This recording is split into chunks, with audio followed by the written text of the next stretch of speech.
नमस्कार साथियों, मैं डॉक्टर अनुभव जैन आप सभी के बीच में आज ओबेसिटी के बारे में बात करने के लिए आया हूँ। मोटापे के बारे में बात करने के लिए आया हूँ। जिन लोगों का वज़न बढ़ जाता है, वो बढ़ता ही रहता है, ओबेसिटी के शिकार हैं, उन लोगों के लिए वीडियो बहुत काम का है। आज 5 टिप आपके साथ में शेयर करूँगा और उन टिप्स को, उन बातों को अगर आपने आज से ही अपनाना शुरू कर दिया, तो आपको रिज़ल्ट बहुत जल्दी देखने मिलेंगे। आप पाएँगे आपका वज़न कम हो गया। ओबेसिटी के कारण के बारे में जानेंगे, ओबेसिटी क्यों होती है उसके बारे में जानेंगे और साथियों ओबेसिटी जो है ना वो सिर्फ़ आपकी पर्सनैलिटी को बेकार नहीं करता है। टोन बढ़ जाना, पेट बढ़ जाना, वज़न बढ़ जाना, शरीर बेडोल हो जाना, ये पर्सनैलिटी को तो दाग लगाता ही है, आपके कॉन्फिडेंस को, आपकी सेल्फ एस्टीम को थोड़ा-सा कम करता है। पर साथ ही में ओबेसिटी जो है बहुत सारी डिजीज़ेज़ को आमंत्रण देता है, बहुत सारे डिजीज़ को इनवाइट करता है। ओबेसिटी आने के बाद में चांसेस बढ़ जाते हैं कि हाइपरटेंशन, हाई ब्लड प्रेशर हो सकता है। ओबेसिटी के होने से कार्डियक डिजीज़ेज़, हाई कोलेस्ट्रॉल और बहुत सारी डिजीज़ेज़ होने के चांसेस बढ़ जाते हैं, कार्डियक डिजीज़ेज़। ओबेसिटी के बाद में डायबिटीज़ जो है ओबेसिटी वालों को होती है। ओबेसिटी की वजह से फैटी लिवर, लिवर की डिजीज़ेज़, ओबेसिटी जिन लोगों को होती है उनका मेटाबॉलिज़्म भी थोड़ा-सा कम होता है। साथियों आपको ये शिकायत हमेशा रही होगी कि बहुत सारे ऐसे लोग होते हैं जो बहुत सारी चीज़ें खा लेते हैं, बहुत सारा जंक फूड खा लेते हैं, ऑयली फूड खा लेते हैं और ना जाने तरह-तरह के जो है मेवा मिष्ठान खा लेते हैं, तो भी उनका वज़न नहीं बढ़ता है। और अगर जिनका वज़न बढ़ रहा है और बढ़ता जाता है, अगर वो थोड़ा-सा ही कुछ खा लेते हैं, तो वो पहली बात तो डाइजेस्ट ही नहीं होता है, वो एसिडिटी, गैस और ब्लोटिंग जैसे इश्यूज़ क्रिएट करता है और अ, वो कहीं न कहीं जो है वज़न बढ़ जाता है उनका। उनका जो भी वो खाते हैं, वो खाना जो है वो प्रॉपर असिमिलेट नहीं हो पाता है, प्रॉपर एब्ज़ॉर्ब नहीं हो पाता है, वो ओबेसिटी बढ़ाते जाता है। ये बात आपने देखी होगी, इसका सीधा-सा कारण है मेटाबॉलिज़्म। अगर आपका मेटाबॉलिज़्म सही नहीं है, तो फूड अच्छे से पच नहीं पाएगा, फूड अच्छे से डाइजेस्ट नहीं हो पाएगा और बहुत सारे आपको सिम्पटम्स मिलेंगे। डायबिटीज़ में भी यही होता है और कोई भी आप डिज़ीज़ एसोसिएटेड डिज़ीज़ेज़ भी होंगी, तो उनमें भी आपको जो है ये चीज़ें मिलेंगी कि डाइजेशन का कहीं न कहीं कोई न कोई अच्छे से डाइजेशन नहीं होना, तो आपको ओबेसिटी देखने मिलेगी। यहाँ पर हम मेटाबॉलिज़्म की बात करते हैं, तो क्वेश्चन यहाँ पर ये है कि मेटाबॉलिज़्म को हम कैसे बढ़ा सकें? क्या कोई ऐसा तरीका है जिससे मेटाबॉलिज़्म बढ़ सकता है? बिल्कुल है।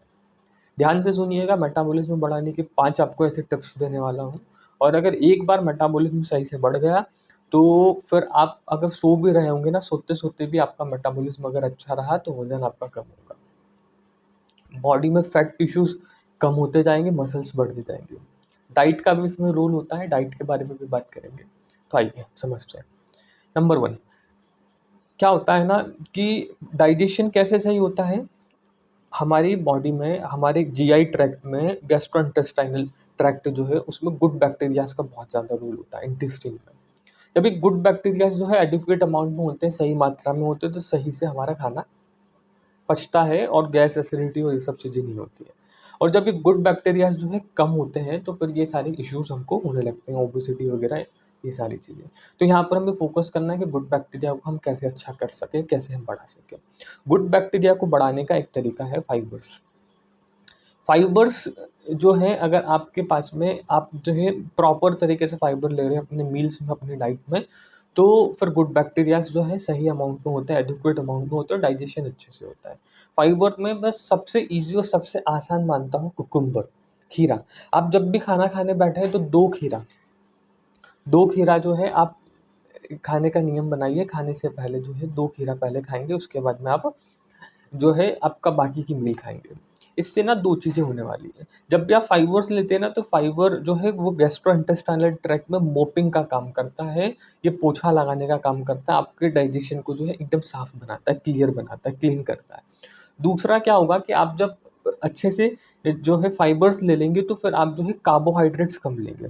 जैसे रोटी, चावल, ये चीज़ें अगर कम लेने में आएँगी, तो जो है आपके बॉडी को कम काम करना पड़ेगा, क्योंकि फैट जो है वो सीधे कार्बोहाइड्रेट जो है वो सीधे फैट बनाता है और फैट जो है फिर वो इफ़ेक्ट करता है सीधे आपकी मेटाबॉलिज़्म को कम करता ही है, बाकी वो फैट टिश्यूज़ एक्यूमुलेट होके ओबेसिटी बन होती है।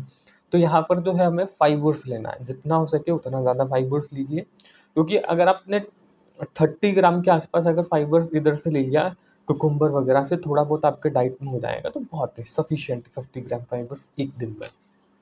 फाइबर्स पे ध्यान दीजिए। दूसरा चीज़ स्ट्रेस। आज के समय में सर क्या है ना, स्ट्रेस बहुत ज़्यादा है लोगों को, और मैं ऐसा मानता हूँ कि स्ट्रेसफुल लाइफ जो है वो ओबेसिटी को तो एनहांस करती है, बढ़ाती है, क्योंकि स्ट्रेस जो है वो मेटाबॉलिज्म को कम कर देता है। आप देखना, जब आप स्ट्रेसफुल होते हैं तो आपकी लाइफ की हर एक पहलू, सिर्फ मैं बॉडी की नहीं बात कर रहा हूँ, आपको अच्छा भी नहीं लगता है इनसाइड आउट। आपकी ना तो बॉडी कंट्रोल में होती है, ना आपका एक्सटर्नल एनवायरनमेंट कंट्रोल में होता है जब भी आप स्ट्रेसफुल कंडीशन में होते हैं।